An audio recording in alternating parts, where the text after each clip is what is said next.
Coucou les coquettes! Dans ce tuto, je vous montre comment faire pour traiter et cacher les imperfections avec une touche de make-up en attendant qu'elles disparaissent. Tout d'abord, on nettoie la peau. On met une noisette de produit sur un coton et on le passe sur le visage depuis le centre vers l'extérieur pour faire un petit massage et ainsi activer la circulation. J'utilise ce produit qui a 3 fonctions. Lotion nettoyante, tonique et démaquillant des yeux tout en même temps. Comme ça, on peut l'utiliser aussi bien le matin que le soir. Ah, et on nettoie aussi le cou, c'est très important. Pour améliorer l'aspect du contour des yeux, le mieux est d'utiliser un produit qui décongestionne la zone pour réduire les poches et qui en même temps active la microcirculation car c'est l'accumulation de sang sous la peau qui provoque ce ton foncé dans la zone des cernes.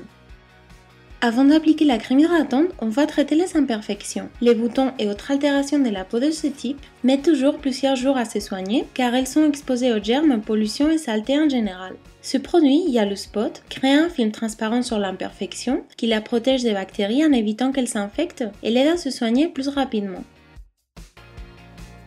Ensuite, on met la crème hydratante. Pareil qu'avec la lotion nettoyante, on l'applique de l'intérieur vers l'extérieur.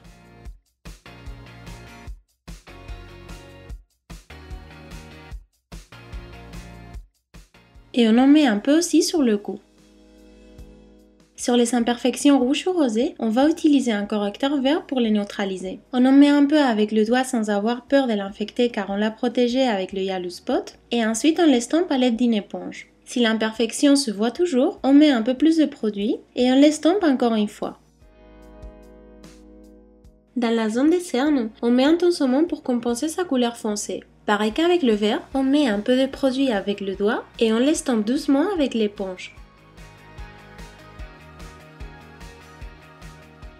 Maintenant, on peut appliquer le fond de teint, mais préférez son soin en texture liquide car il laisse la peau très lumineuse. Je préfère l'appliquer avec les doigts, du centre vers l'extérieur, car le résultat est beaucoup plus naturel qu'avec les pinceaux ou l'éponge, et en plus ça va plus vite.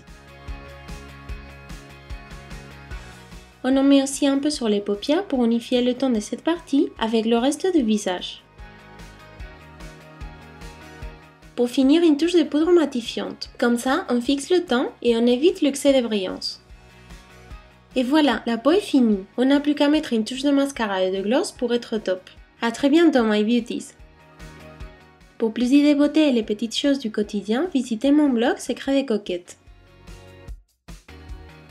Pour plus d'actualisations tous les jours, vous pouvez me suivre sur Facebook, Twitter et Instagram. Les liens sont dans la barre d'infos.